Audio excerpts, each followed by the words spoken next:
Nous ont rejoint sur ce plateau, toujours à nos côtés, Anne-Charlène Bézina, enseignante-chercheuse, maître de conférences en droit public.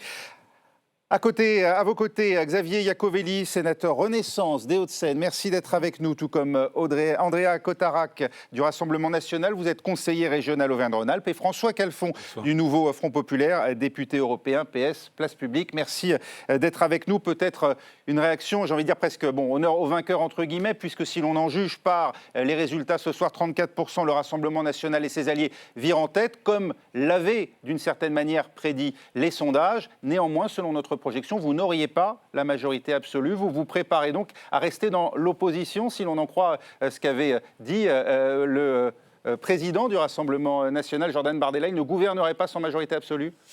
D'abord, moi, je tiens à remercier les Français en général, parce qu'on est aujourd'hui sur la chaîne parlementaire, et quand on a une très forte participation des Français, je pense qu'il faut le saluer. On s'est trop habitué à parler d'abstention. Ce soir, les résultats que vous avez projetés avec le Rassemblement national en tête à près de 34%, c'est un score qui est légitime.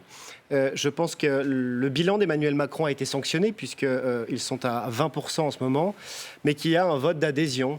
Nous souhaitons agir en urgence, vous le savez, sur le pouvoir d'achat, baisser le coût énergétique pour les particuliers, pour les entreprises, sur la sécurité, sur la maîtrise de l'immigration. Je pense que ce sont des sujets aujourd'hui qui touchent une grande majorité de Français. Alors, pour répondre à votre question, c'est le premier tour.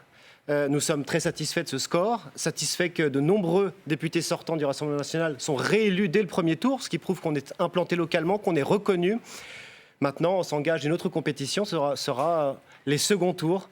Et seul dimanche prochain, nous pourrons calculer qui a la majorité. Et si Jordan Bardella, je l'espère, sera Premier ministre de la République française. François